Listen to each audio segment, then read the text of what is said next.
Arturo Ponín Pérez, profesor, deportista, amante de la música.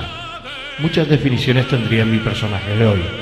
Nacido en un año del siglo XX, desde muy pequeño, su inquietud e iniciativa le llevó a abarcar distintos campos como el deporte, la enseñanza. Su creatividad desplayaba al máximo en todo lo que hacía, e incluso su gran pasión, la música, y su máximo exponente para él, Alfredo Kraus, le rendía admiración eterna.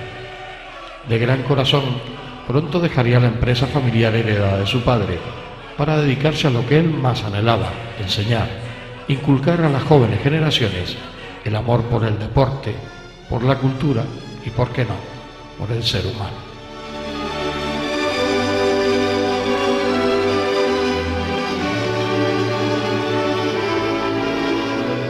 Arturo, ¿cómo es tu infancia de pequeño? Bueno, fue una infancia bastante feliz, a pesar de que era un momento clave en la política española, ¿no? Pero fue muy feliz. Tú eres un hijo de la Guerra Civil, ¿no? Un hijo de la Guerra Civil. Porque sí, naces en el año de que empieza la Guerra Civil. En el año 36.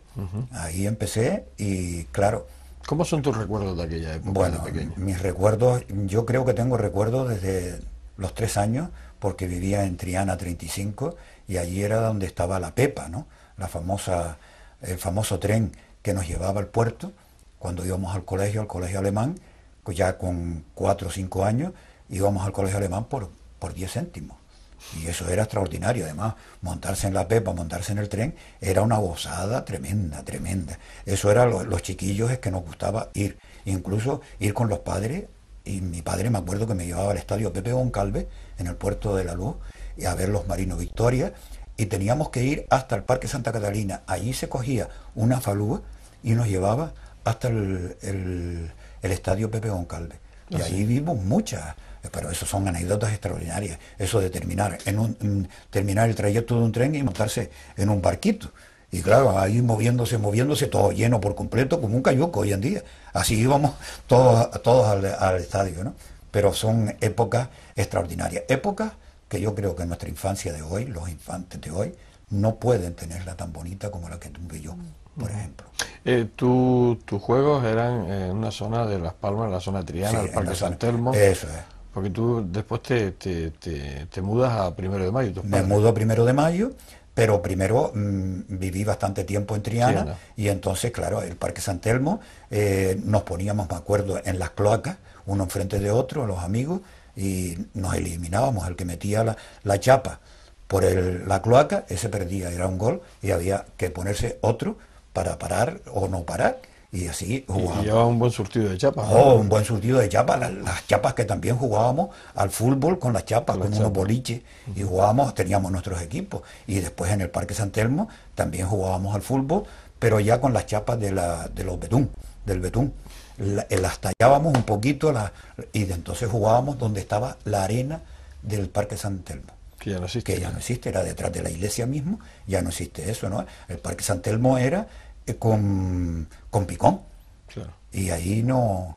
Había el guardián, me acuerdo que se llamaba Rafael, un gran hombre, pero siempre detrás de nosotros porque jugábamos a la pelota, porque jugábamos... Yo recuerdo a ese guardián porque estuvo hasta bueno... Yo creo que se jubiló allí. Sí, se jubiló allí. Rafael, gran persona, y después también... Que nosotros también lo teníamos, yo recuerdo de pequeño también de tenerlo amargado. Porque lo teníamos amargado. Ahora, sin embargo, era amigo de los niños, que eso era muy importante. Él quería que no estropeásemos el parque, pero de todas formas a veces se hacía loco y nos dejaba jugar bastante.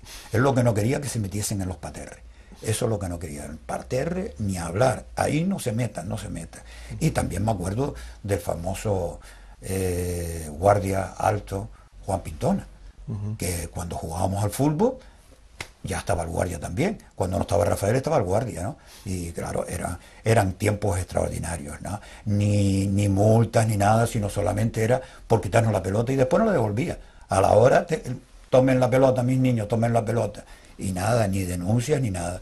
Era una época extraordinaria. Las Palmas era una ciudad encantadora para vivir. Encantadora, los coches por la calle Triana, el paseo de Triana, aquello era mirar a las chiquillas, eso era una maravilla, eso es una maravilla. Y en la calle Triana era de doble vía, uno por un lado y otra por otra, y eran guaguas, las famosas jardineras antiguas, aquellas que se entraban por detrás, y con el chofer. Adelante, vamos, pasen adelante, y así estaba siempre el cobrador, ¿no? Había un cobrador y un chofer. Hoy las cosas han cambiado, ¿no? Tus estudios los inicias en el colegio alemán. En el colegio alemán, cuando pequeño, en la calle Grauwasser. Allí estaba el colegio alemán y allí empecé yo a leer y a escribir. Me enseñaron los alemanes, ¿no? Y unas pocas palabras de alemán, porque después no, es la cosa más rara que mi padre, siendo alemán, nunca nos habló en alemán, ni a mi hermana ni a mí. Siempre él hablaba en español, siempre hablaba en español. Y le gustaba mucho. Después del colegio alemán, pues fui a los jesuitas ya con 9 años. Hice el ingreso en los jesuitas, ya estudié mi bachiller allí, y más tarde me manda mi padre, porque mi padre tenía una imprenta en la calle Perdomo, la imprenta Minerva, y me manda mi padre en el año 53 a Madrid a estudiar arte gráfica. Y allí estuve 2 años estudiando arte gráfica, porque mi padre era de los que decía que si sabía poner un tornillo, que lo pusiera muy bien, que solamente con eso bastaba. No era poner un tornillo, era ponerlo bien. Y entonces me mandó a estudiar arte gráfica. Y yo sabía bastante de arte gráfica. ¿Y llegaste, eso estamos hablando de qué edad? Pues con 17, 18 años más o menos. 18 años terminas tus estudios de arte gráfica. Sí, 19 años. 19 años. ¿Y entras a trabajar en la imprenta? Sí, primero entro en el cuartel. En el cuartel hay una anécdota muy buena del cuartel, ¿no? Que yo tenía mi residencia de extranjero, como era natural, hijo de extranjero, pues yo tenía mi residencia de extranjero. Y cuando llego al cuartel, pues yo digo, bueno, pues no hace falta ya hacer más residencia de extranjero porque soy español. Al ir al cuartel soy español. Pero entonces que me caso a los 26 años, a los 26 años me caso, y un día me llaman de la comisaría diciendo que fuese a la residencia de extranjeros y que a la extranjería, y que yo acreditase que era español. Pues yo me fui con mi carnet de identidad, mi cartilla del seguro, me fui con la cartilla del cuartel, y los españoles me dicen que soy alemán. Y me voy al consulado alemán, y digo, mire, ¿y aquí qué es lo que pasa? Los alemanes me decían que era español. Entonces, ¿qué tuve que hacer? Tuve que hacer lo siguiente, tuve que ir al juzgado y jurar sobre la ley española, como eran los comunitarios, aquellos que eran antes los futbolistas. Sí. Fernández y toda aquella gente, Wolf y todos que se hicieron españoles comunitarios, pues igual tuve yo que hacer. Porque si no si no, es que era una apátrida. La policía me dijo a mí, dice, mire, señor, a usted, si no es porque es usted tenía que ingresar en la cárcel.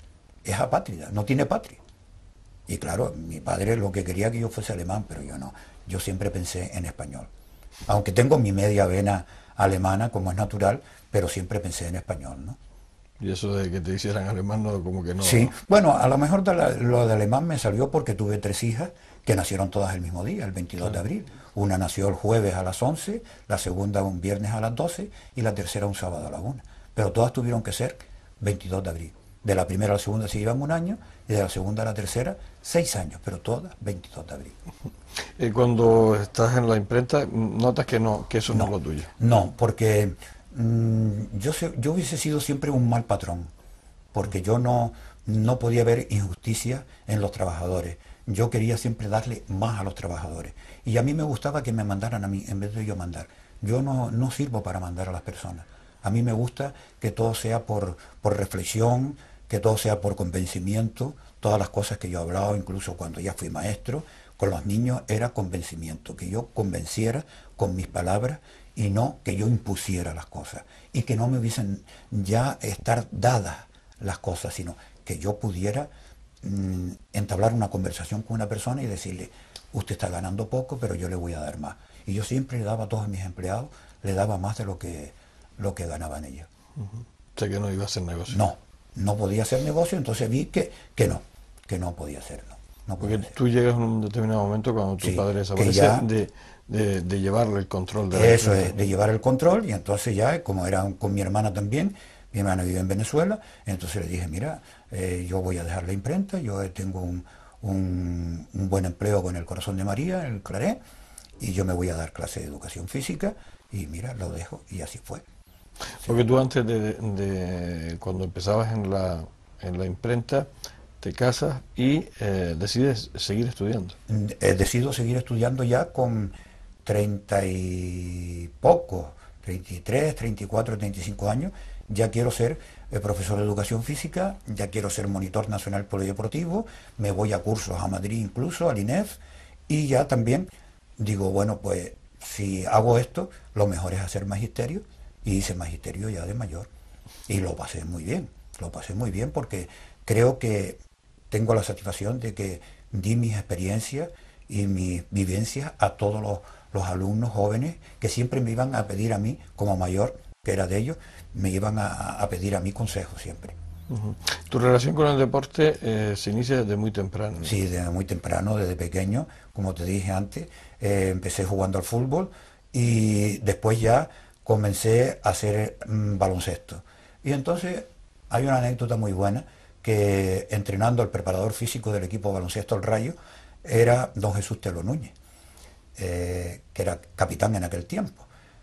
Y entonces en uno de los test que me estaba haciendo de preparación física me dice, tú estás equivocado, tú no puedes jugar baloncesto, tú eres atleta, tú eres velocista, yo quiero empezarte a entrenar. Y él fue el que me empezó a entrenar atletismo. Y en atletismo llegué a tener mis buenas marcas, como un 18 en 100 metros, un 23, un 22, 22,9 en 200 metros, un 53. ¿Llegaste a ir a los campeonatos de España? Llegué a muchos campeonatos, sí.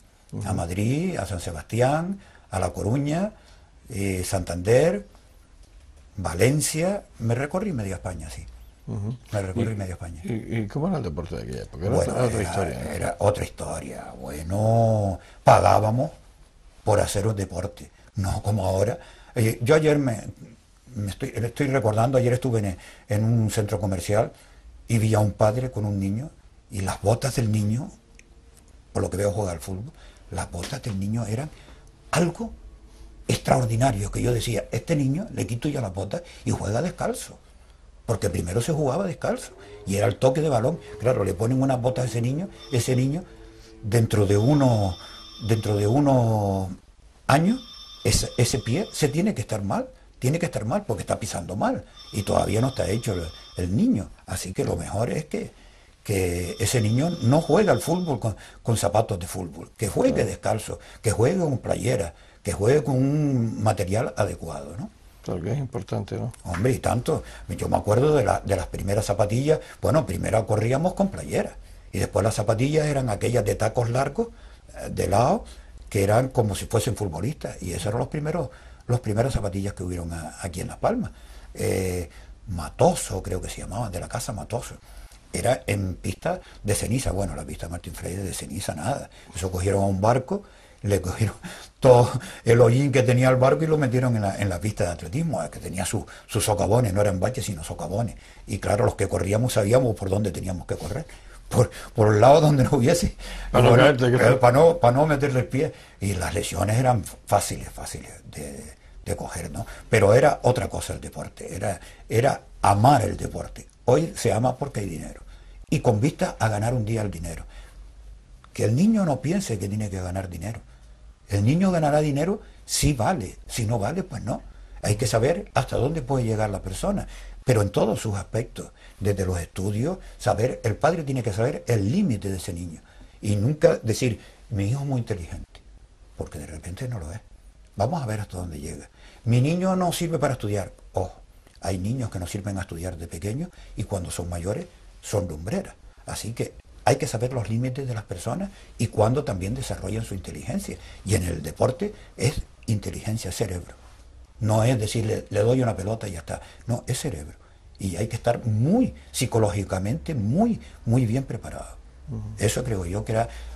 lo de antes es que no había concentración ni nada, pero nos concentrábamos nosotros mismos. Y sabíamos a lo que íbamos. A jugar a baloncesto, a jugar al fútbol, a ser atleta, a todo, a todo. El ser atleta, además, sobre todo un deporte duro como el atletismo, muy duro. ¿Eso fue lo que te movió después a seguir estudiando? Eso es, sí. Eso, el atletismo yo le debo mucho porque fue parte de mi vida. Le di mucho al atletismo canario y recibí mucho del atletismo canario. Eso fue una etapa de mi vida extraordinaria y a partir de ahí yo quise enseñar a las demás personas. Y entrené a muchos atletas, Que has entrenado a muchos atletas, sí. Y has sido el primer preparador físico Eso es. de Canarias, de Canarias, sí, se puede decir. equipos de fútbol, ¿no? Yo creo que no había nadie. Yo empecé en el Terror, después empecé en el Firga e incluso hasta el Canteras cuando pasamos a Primera División Nacional de balonmano. Entrené también a la selección juvenil que se quedó campeona de España de fútbol con José Antonio Ruiz Caballero y compañía. Y fue una época extraordinaria. Sí, vamos, sobre todo en el deporte muy relacionado, ¿no? Muy relacionado con el deporte, muy relacionado. Después hay otra época de mi vida que es la música también. Que ya la tocaremos. Que Pero cuando tú me estás comentando que terminas ese magisterio, empiezas a dar clases, empiezas a preparar atletas, empiezas a preparar equipos de fútbol, te imbuyes en el deporte. Sí. Yo te puedo decir que yo empezaba a entrenar a las 6 de la mañana al Firgas, por ejemplo, en López Oca. De allí me iba a dar clases al Colegio Claret. Terminaba a las 5 de la tarde o a las 6 y a las 7:30 ya iba al García San Román a entrenar al Cantera. Y después, durante los entrenamientos del colegio también de los atletas, que también, o iba Martín Freire los días que no tenían que entrenar al Cantera, a entrenar atletas. Así que era una vida metida en el deporte, ¿no? ¿Cómo recuerdas tú tu vida familiar en aquella época, tus hijas pequeñas? Maravillosa, porque mis hijas iban mucho, les gustaba mucho verme correr y iban también al atletismo, les gustaba mucho el atletismo. Era una época extraordinaria porque Dios me dio 3 hijas y una mujer extraordinaria y la viví intensamente con ellas, ¿no? La viví muy intensamente con ellas. Muy intensamente. Sobre todo con María Luisa la segunda, que después fue cantante, es cantante de zarzuela. Que en alguna ocasión hemos grabado, ¿no? Sí. Bueno, y que está ella muy integrada en la música. Muy integrada en la música y está dando clases en la Escuela de Música de Aruca, está dando clases de canto y se ve muy integrada en la música. Además se casó con un pianista extraordinario y después ya la hija, con 13 años, pues ya toca el clarinete de maravilla. De maravilla. Volvemos atrás un poco. Sí. ¿Qué recuerdo tienes de tus padres, tanto de tu madre como de tu padre? Bueno, mis padres fueron encantadores. Mi padre era una persona muy amable. Mi padre era una persona muy correcta. Mi padre me imprimió a mí el ser constante, el decir tengo que estar a una hora y estoy a una hora, la disciplina. No porque fuese alemán a lo mejor, pero también por eso, ¿no? Pero la disciplina me la inculcó, pero de buena manera. No era, él decía que no había que imponer las cosas, sino que uno se diera cuenta de lo que hacía falta. Y él fue una persona extraordinaria en esa parte. Y mi madre, como buena teldense, pues también fue una mujer extraordinaria, ¿no? Una mujer de su casa extraordinaria, una mujer muy guapa, muy vistosa, y me dio también un sentido canarión, porque le gustaban mucho los golpes canarios. Y entonces hubo una balanza entre lo alemán y lo canario, lo español, y fue extraordinaria, ¿no? Mis padres fueron extraordinarios para mí. ¿Y tu relación con tu hermana? Bueno, mi hermana pues se casa y entonces se va a vivir a Madrid, porque su marido era profesor de lenguas clásicas de la universidad, y dan el salto a Colombia y después a Venezuela, a Zulia, a la Universidad de Cali primero y después a la de Zulia. Allí ella tiene 2 hijas después tiene 6 nietos ya, y tengo una relación bastante grande, que estoy esperanzado con esta entrevista que me estás haciendo, de que la vean en Venezuela mañana. Que es importante. Sí, que eso es muy bonito, muy bonito. Además se va a alegrar mucho. Ella lee mucho los periódicos de aquí de Las Palmas, por internet, los lee todos los días y se entera de todas las cosas. Se entera de todas las cosas. Pero maravilloso, maravilloso.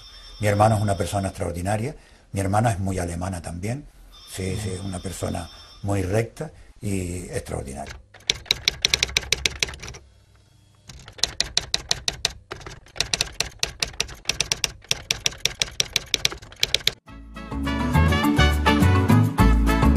El ahorrador de electricidad Estaminal es el único aparato en el mercado que reduce el consumo de electricidad tras haberse instalado en miles de hogares en Canarias. No deje que su factura de electricidad afecte su economía familiar. El ahorrador Estaminal le garantiza una reducción de un 10 hasta un 35% de su recibo de luz. Estaminal no necesita ninguna instalación especial, es autoinstalable y no consume electricidad.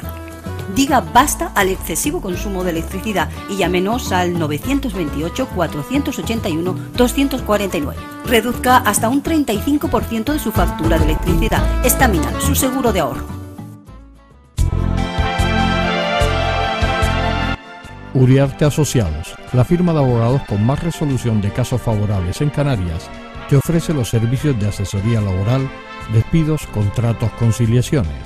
En civil, divorcios, convenios, reguladores y mercantil, administración concursal y arbitrajes. Uriarte Asociados, dirigido a empresas 100% éxito en descuelgue de convenios colectivos, únicos en España en la eliminación del IBI, cláusula suelo consiguiendo devolución de lo pagado de más, reclamación preferente si suave. Somos la solución a tus problemas. Visítanos en Triana 84 segundo G o llámanos al 928-362-121 o al 697-457-706. Uriarte Asociados. Somos la solución a tus problemas. Ahorrador de electricidad Estaminal. Tras muchos años de implantación en Canarias, les ofrecemos la posibilidad de ahorrar de un 10 hasta un 35% del consumo de su factura de electricidad. Tenemos un ahorrador que se adapta a sus necesidades, sea cual sea su tipo de negocio o industria. Muchos ahorradores puede encontrar en el mercado, pero solo Estaminal ha demostrado su eficacia. No deje que los gastos abusivos de electricidad afecten su economía de negocio. Pídanos presupuestos sin compromiso al 928-481-249. Ahorrador de energía Estaminal, la solución a sus problemas de exceso de consumo. Ahorre de un 10 hasta un 35% de su factura de electricidad.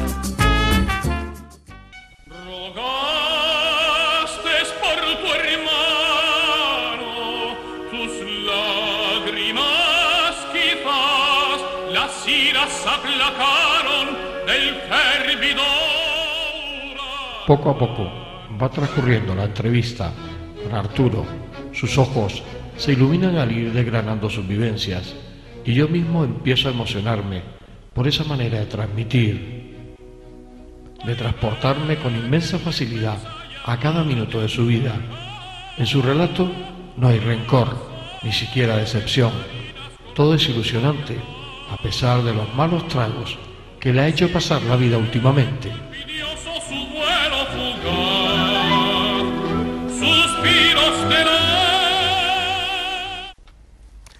Tu relación con el deporte, como habíamos visto antes, ha sido pues muy fuerte. Muy fuerte, muy fuerte, muy Has fructífera. entrenado equipos de fútbol, has entrenado equipos de baloncesto, preparador de atletismo.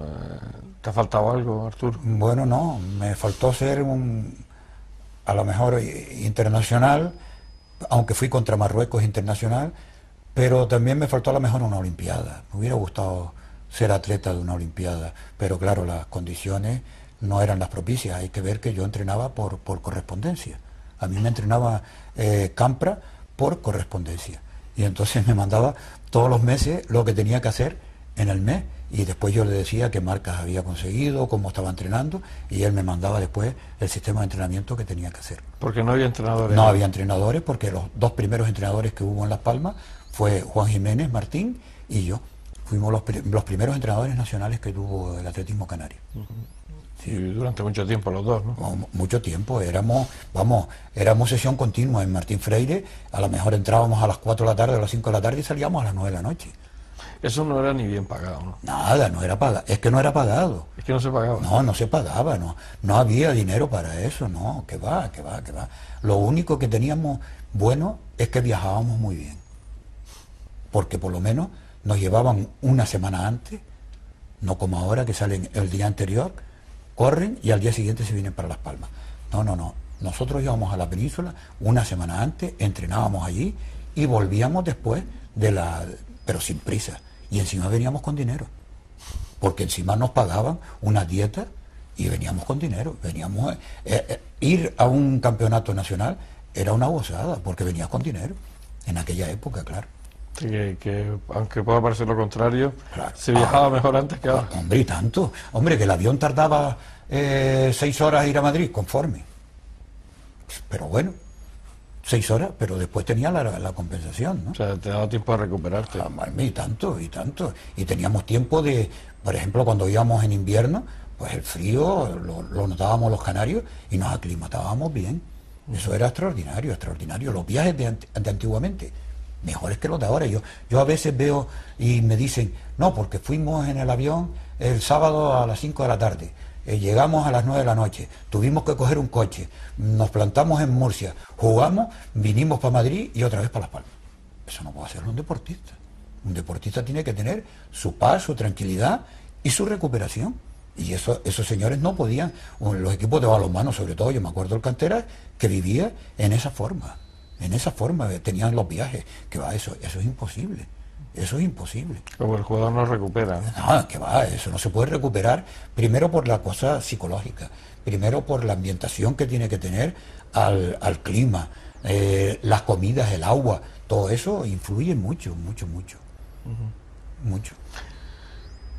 Tu vida va transcurriendo entre el deporte y tu trabajo de enseñanza, ¿no? Eso es, sí, después me dediqué a la enseñanza en el Colegio Claret. Y allí estuve pues 35 años dando clases en el Colegio Claret, el cual estoy muy agradecido porque... ¿No te dio nunca por moverte a ese colegio? Nunca. Yo me encontré muy bien, como en mi casa, me trataron muy bien, yo le di al Claret todo lo que pude, eso sí, mi vena alemana sale a relucir otra vez, le di todo lo que yo podía darle, le daba al Colegio Claret. No tenía tampoco, no es como hoy los maestros que... Hoy miran las horas, nosotros no teníamos horas para salir. Si había que salir a las 9 de la noche, se salía a las 9 de la noche. Y si había que ir un domingo, había que ir un domingo. Si había una competición, y a veces la inventábamos nosotros mismos, la competición, y íbamos allí, ¿no? Íbamos allí, extraordinario, ¿no? ¿Siempre tus clases fueron enseñanza de educación física o estuviste en otro? Después estuve dando clases de música bastante tiempo, clases de religión. Ya ser maestro, pues ya podía dar clases de todo, ¿no? E incluso de geografía, y muy bien, ya te digo. Fue variado Sí, variado. Pero sobre todo con la educación física y la música. Mi grandes anhelos, porque yo fui un músico y un cantante frustrado. Yo podía haber sido cantante, lo que pasa que en aquella época mis padres decían que ser un cantante, y nunca me educaron la voz. Después sí, de mayor, en el año 78, ingresé en el coro de la ópera de Las Palmas, y ahí canté unas cuantas óperas, 3 años estuve en el coro, y en la zarzuela también, y fue una época también gloriosa, ¿no? Gloriosa, una época maravillosa. El estar encima de un escenario, para mí, es algo extraordinario, y la persona que está encima de un escenario, no lo digo por mí, pero tiene que ser muy inteligente, ¿eh? Porque sabe hasta medir los pasos y la forma de caminar. Y después transmitir al público lo que está cantando y transmitirle al público, aunque no tuviese ganas, transmitirle algo que tú estabas sintiendo. Y eso es extraordinario, ¿no? Sí. Importante, ¿no? Es muy importante, ¿no? ¿Y por qué cuando tú querías ser músico, bueno, tu padre no te dejaba? Bueno, no me dejaban. Por aquella época. A mí me hubiera gustado ser un violonchelista, pero ¿Pero estuviste dando clases? Nunca, ni siquiera eso. Ni siquiera eso, conocía las notas musicales, los valores y tal, pero no. Cuando vine a estudiar fue en magisterio, ya, más en serio, ¿no? La música. sea que tu relación con la música era de espectador. De espectador, sí. Ya a los 4 años me llevaron a la ópera Tosca, me acuerdo, con Mario Filippetti, y aquí en el Teatro Pérez Galdós, y no me quedé dormido. Vi toda la ópera entera con 4 años y no me quedé dormido. Eso es muy significativo. ¿Seguiste yendo después? Sí, ya después seguí yendo, fui de los primeros socios de los Amigos Canarios de la Ópera. Después ya cuando se fundó la Zarzuela en el año 92, pues también, a pesar de que yo iba a la Zarzuela del año 40 y tantos, con Marco Redondo, que lo vi 2 veces, y cada vez que aprovechaba para ir a la península, aprovechaba siempre para ir a un teatro. Eso sí, a mí el teatro es que me encanta, me encanta. Y ahora, por ejemplo, el Teatro Cuyás pues nos está dando bastantes cosas, ¿no? Esperamos que el Teatro Pérez Galdós también nos dé muchas satisfacciones. Tu entrada con la música, tu entrada como... bueno, tú has tenido pues posiblemente un tenor, un cantante que a ti ha llenado tu vida, ¿no? Ha llenado bastante parte de mi vida, ¿no? Que es Alfredo Kraus. Como él... ¿Cómo conoces tú a Alfredo? Bueno, Alfredo, en mi casa siempre el apellido Kraus siempre estuvo presente. Por ser alemán también. Por ser alemán. Bueno, el padre era austríaco-alemán, pero el padre vino primero aquí a Las Palmas, venía desde Rabat, desde Dakar, de Senegal.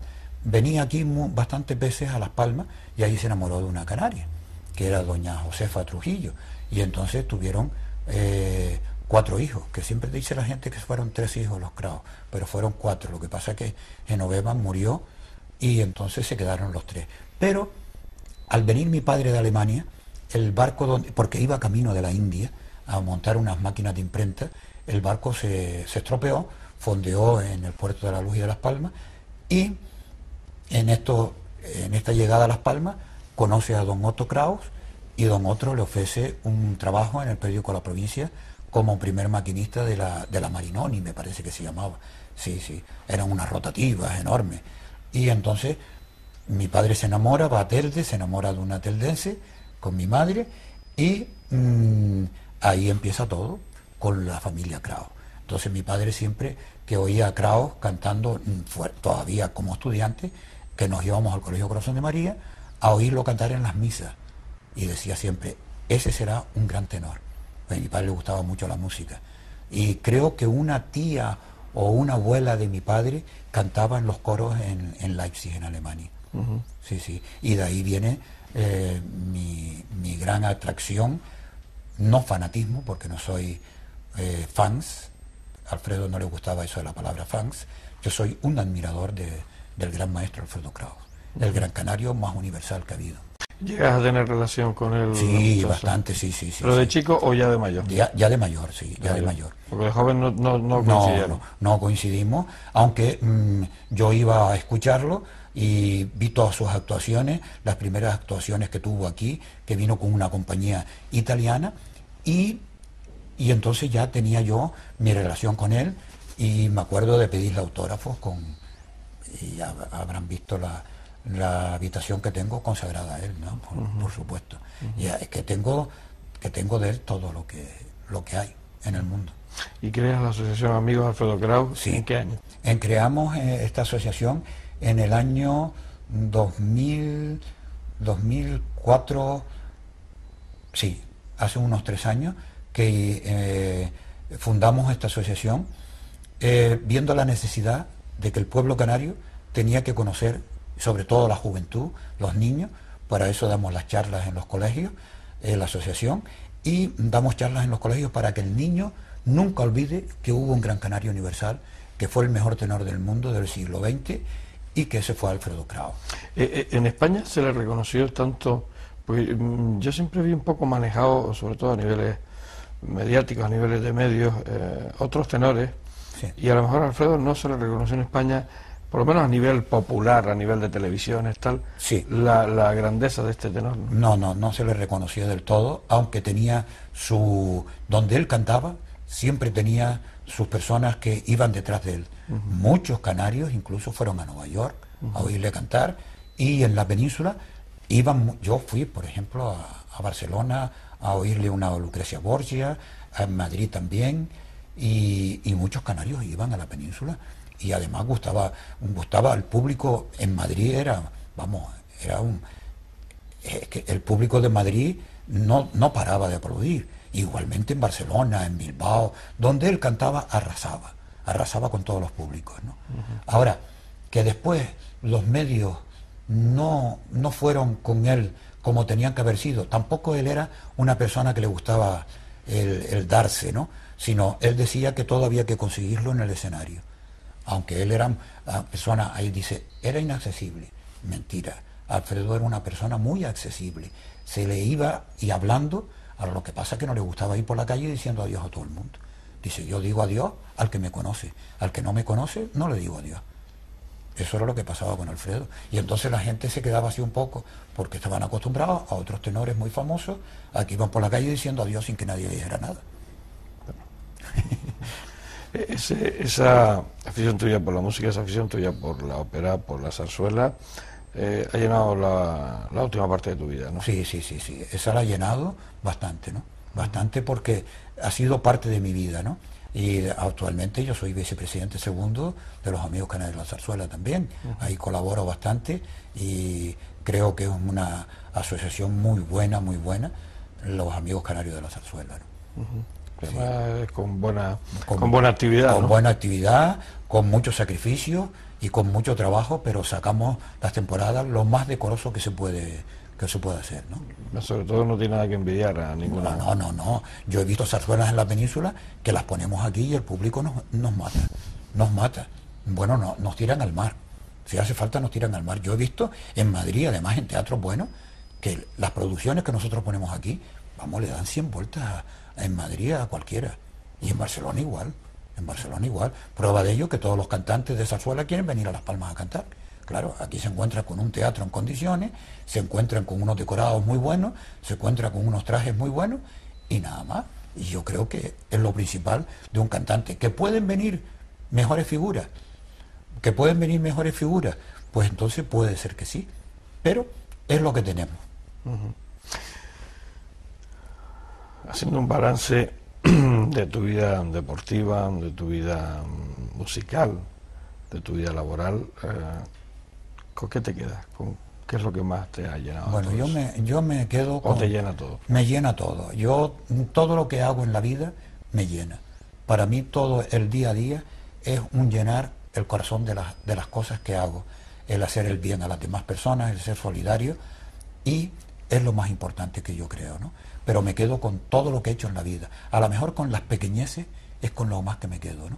Porque muchas pequeñeces hacen un grande, y eso es lo bonito de las personas. Ahorrador de electricidad Staminar. Tras muchos años de implantación en Canarias, les ofrecemos la posibilidad de ahorrar de un 10 hasta un 35% del consumo de su factura de electricidad.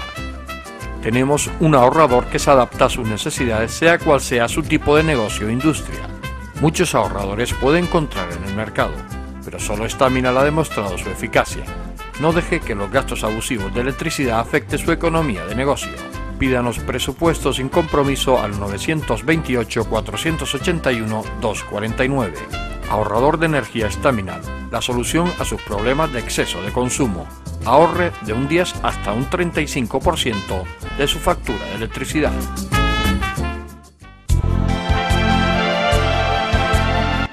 Uriarte Asociados, la firma de abogados con más resolución de casos favorables en Canarias, te ofrece los servicios de asesoría laboral, despidos, contratos, conciliaciones, en civil, divorcios, convenios, reguladores y mercantil, administración concursal y arbitrajes. Uriarte Asociados, dirigido a empresas 100% éxito en descuelgue de convenios colectivos, únicos en España en la eliminación del IBI, cláusula suelo consiguiendo devolución de lo pagado de más, reclamación preferente SISUA. Somos la solución a tus problemas. Visítanos en Triana 84 segundo G o llámanos al 928-362-121 o al 697-457-706. Uriarte Asociados. Somos la solución a tus problemas.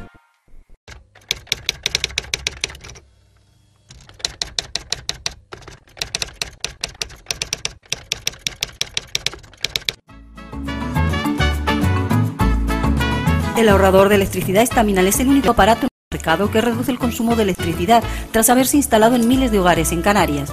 No deje que su factura de electricidad afecte su economía familiar. El ahorrador estaminal le garantiza una reducción de un 10 hasta un 35% de su recibo de luz. Estaminal no necesita ninguna instalación especial, es autoinstalable y no consume electricidad.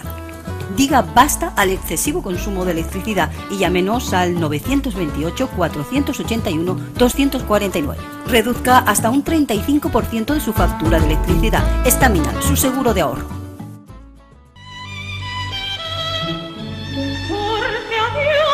Él te guía en marina y el cielo os conceda venturas sin... La figura de Alfredo Kraus le ha acompañado en los últimos tiempos y, como él me ha confesado, le ha servido de consuelo en determinados momentos difíciles de su vida. Su asociación de amigos de Alfredo Kraus, su museo, posiblemente el más importante sobre la vida de Alfredo, han ocupado gran parte de su existencia en los últimos tiempos. Su pasión, admiración por el gran tenor universal, queda patente durante la entrevista.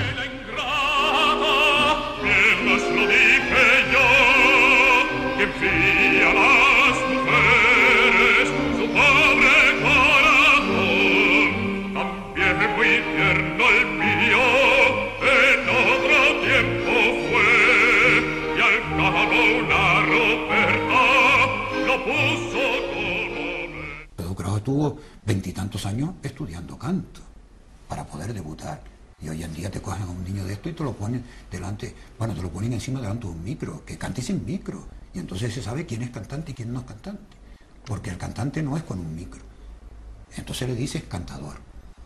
Eso es un cantador. Yo siempre digo cantante y cantador. Cantante es el que no tiene micro y canta para 2.000 personas. Y el cantador es que canta para 10.000 personas, pero con un micro y con unos amplificadores tremendos. Ahí canto yo también, y cantas tú. Cantamos todos. Ya una vez me lo dijo Alfredo Kraus. Dice, el día que quieras hacer un disco, te vas a Londres y haces un disco. Y te sale de maravilla, porque aquí te aprieta, que aquí te quita, que aquí te más, esto, lo otro, tal.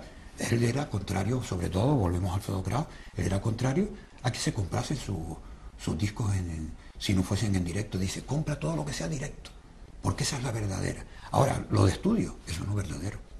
Eso no es verdadero. Y él tenía, claro, estas cosas molestaba a otras personas, ¿no?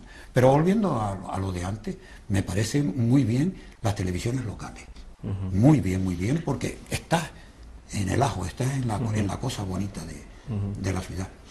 ¿La política? ¿Qué opinas de la política? ¿O no opinas? No, yo de política no opino, y más viendo lo que estoy viendo y mira, el político, yo no sé lo que decir del político, porque yo estoy muy... No quiero opinar de la política. No quiero opinar, porque ahora mismo creo que el partido que gane tendrá que hacer un pacto con alguien. Que lo hagan con el diablo, a ver si les cae bien. Sí, pero no, de política no, nunca. Me ha gustado siempre estar en la oposición. Sí, porque ahí es donde se puede denunciar las cosas, porque el que tiene el mando no denuncia nada. Claro. Entonces mejor estar en la oposición. Ahora, hay cosas que están bien, otras que están mal, y otras que no se le pone remedio porque no quiere. ¿El Teatro Pere Galdós, qué opinas? Eso es una asignatura que tenemos todos los canarios que aprobar. Y creo que en mayo... Vamos a aprobarla. Vamos a aprobarla. Y yo estoy esperanzado que en mayo yo vea la primera ópera allí. Una Adriana de Cobrero, una Traviata. ¿Y lo de la trilogía de Wagner, qué te parece? Bueno. Los 300 millones de pesetas. Ese es el problema. ¿Por qué no se gastan menos dinero en otra cosa? Y Wagner es para los súper conocidísimos de la música, los súper. Entonces, ¿quién va a ir a Wagner? Va a ir nada más que la persona que va a lucirse. Los amantes de Wagner. Los amantes de Wagner, ¿cuántos hay? Yo quiero saber cuántos hay. Hay que aguantarlo, ¿no? Hay que aguantarlo. Wagner hay que estar muy metido. Además son óperas en alemán. Óperas en alemán, óperas de chillido, para mí. Yo con todo mi respeto para Richard Wagner, y me gustan algunas óperas. Ahora, una tetralogía para inaugurar el Teatro Pérez Galdós, 300 millones de pesetas, pues no sé, ellos podían haber traído una ópera y una zarzuela. Y entonces, con la mitad del dinero, hacen una ¿Por qué crees tú que hacen eso? ¿Un poco por temas electorales, temas de fasto, temas de Sí, tema de, para mí es... fastosidad, Eso es. De la Torre de Babel, de construir lo más grande del mundo. Vamos a hacer lo mejor del mundo, vamos a hacer lo mejor, y claro, va a haber un público que va a venir a lo mejor de la península, no tiene nada que ver, o de extranjero, puede ser que venga, pero claro, yo creo que ese Teatro Pérez Galdós, lo primero que teníamos que hacer nosotros somos los canarios. Eso teníamos que inaugurarlo nosotros. Y espero que se den cuenta de eso, ¿no? Pero yo sigo pensando que podían haber hecho muy bien con una ópera o con una zarzuela, las dos cosas, y ya está. Un día la ópera y otro día una zarzuela, pero bien montada por grandes cantantes, y ese dinero y serían la mitad del dinero. ¿Te ha quedado algo por hacer en la vida? ¿Se te ha quedado alguna espinita clavada de algo que no pudiste hacer? ¿Algo que se te quedó ahí? Sí, se me ha quedado, ya lo dije antes, haber sido cantante, haber sido músico, hubiese sido la satisfacción de mi vida, ¿no? Ahí tenía que haber, mis padres no quisieron nunca, pero esa es la espinita que yo tengo clavada. ¿Y cuando estuviste en el coro, por qué lo dejaste? Bueno, lo dejé ya porque que si clases, que si esto estaba ya en el colegio, ya era demasiado. Se comenzaban los ensayos a lo mejor a las 8 de la noche, a las 9 de la noche, y no se sabía cuándo se terminaba. A veces terminábamos a las 3 de la mañana, claro, para levantarse a las 7, ir a entrenar, ir al colegio, volver a entrenar, volver al coro, y después todo un año ensayando, 2 veces en semana, con el maestro Chano Ramírez, maestro Chano, y la Regina Celi, y ahí que va, no, yo no podía, tuve que dejarlo, ya era una cosa u otra, ¿no? Quería abarcar tanto, pero no pude. Ahora tuve una satisfacción muy grande en el coro, que fue cantar con Alfredo Kraus, una Lucia, en el Teatro Pérez Galdós. Una maravilla. Aquello fue, sobre todo el ensayo general, fue una lección de canto del maestro extraordinaria, ¿no? Extraordinaria. Lo de Alfredo te ha marcado, mucho, sobre todo en los últimos años, muchísimo. Muchísimo. Incluso yo creo que yo me escudé, cuando me quedé viudo, me escudé en Alfredo Kraus bastante. Ese fue mi meta, mi llegar a tener todo lo que tengo de Alfredo Kraus, que tengo 6.500 recortes de periódicos de Alfredo Kraus. Vamos, que tienes un museo. Un museo, que eso quedará, pues no sé, cuando Dios me lleve, pues no sé en qué quedará. Si mis hijas, me supongo que querrán tenerlo.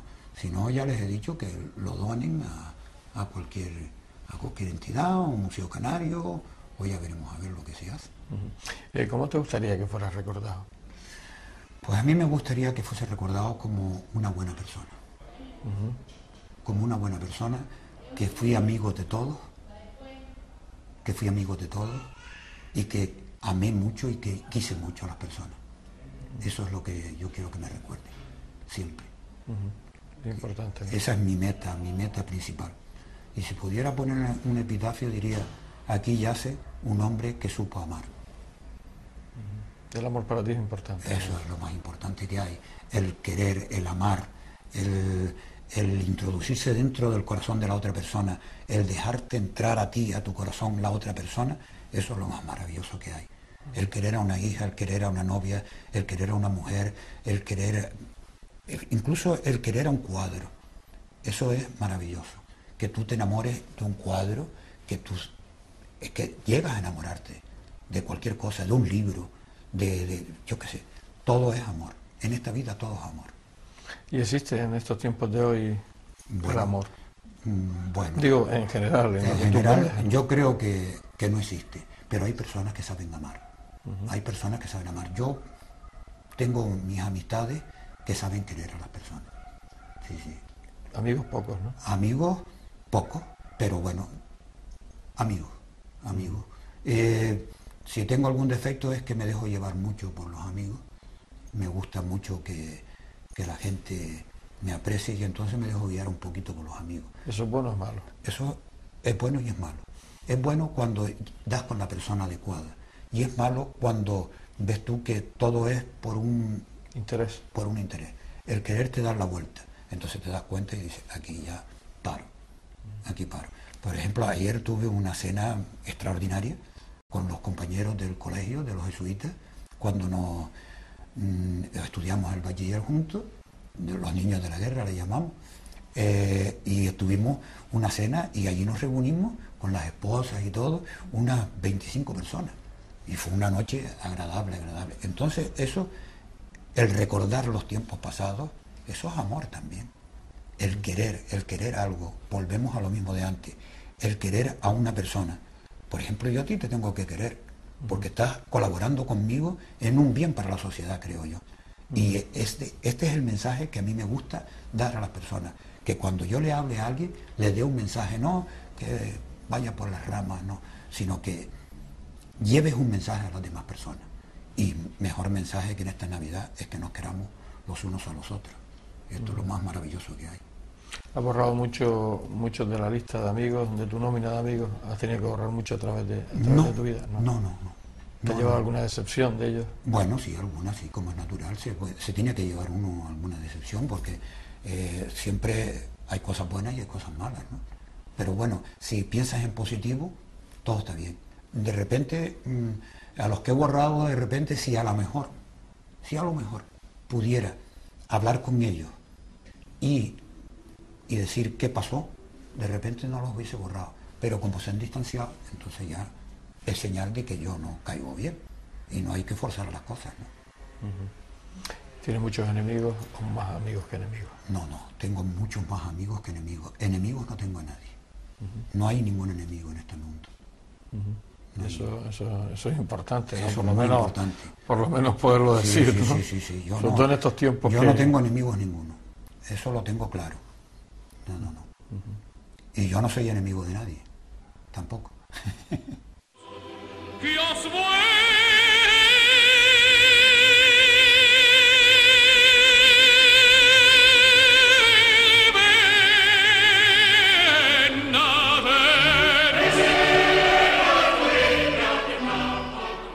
Hemos llegado al final. No me he dado cuenta que se ha acabado el tiempo de la entrevista. Estaría muchos días hablando con Arturo. Su filosofía de la vida, de entender a los demás, posiblemente no comprendida por muchos, me asombra. Y se la envidio sanamente. Llega la hora de la partida y de la despedida. Solo me queda una cosa por decirte, amigo Arturo. Sigue siendo la buena persona que eres. Y gracias por haberme dejado compartir estos momentos tan intensos contigo. Hasta siempre. si en el